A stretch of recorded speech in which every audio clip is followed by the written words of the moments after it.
Hello साथीहरू, आज चाहिँ हामी यसो बारीमा आएको थियौँ हैन। यहाँ चाहिँ अमरको बुटा फलेरहेछ।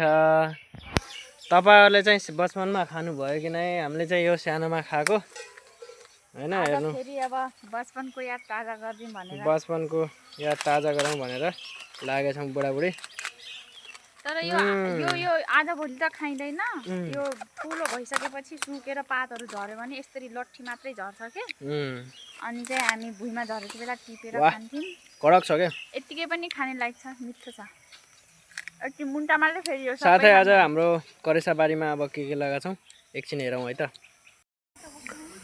हेर्न सक्नुहुन्छ, यो चाहिँ हाम्रो करेसा बारी हो। यहाँ चाहिँ सानो करेसा बारी। यहाँ चाहिँ यो सबै हो काँक्राको, यो चाहिँ चिचिन्ना, यो चाहिँ लौकाको, यो हो तोरैया ठुलोवालाको, र यो पनि काँक्रा। हामीले यसरी टनेल बनाएका छौँ।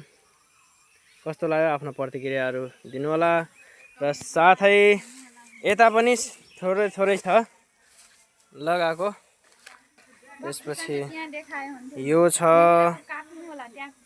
हाम्रो चाहिँ यहाँ 10 वटा भान्डाको यस्तै बुटा छ, लस्करै लागेको छ। त्यहाँबाट यसरी याल आकारमा हो, हेर्नु त्यहाँ पनि छ। र साथीहरू यहाँ हेर्न सक्नुहुन्छ करेला, यहाँ करेला फली पनि सकेको छ। र हेर्नुहोस् यसरी मौलेको छ बारीमा, हेर्नुहोस्।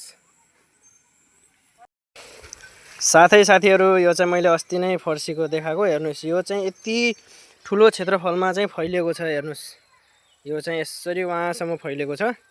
र अब फेरि एक छाल खाने भइरहेको छ। अब चाहिँ देख्न सक्नुहुन्छ हामी चाहिँ खुर्सानी बारीमा आइसक्यौँ। खुर्सानी बारी चाहिँ यसरी छ, हेर्नुहोस्।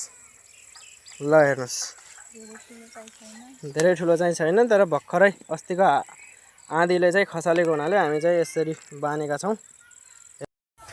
साथीहरू हामीले चाहिँ सिजन अनुसारको तरकारी लगाइसकेका छौँ। र यो भिडियो कुन जिल्ला कुन देश यदि बाहिर हुनुहुन्छ भनेपछि आफ्नो कमेन्टहरू छोड्नु होला। हस्त, धन्यवाद।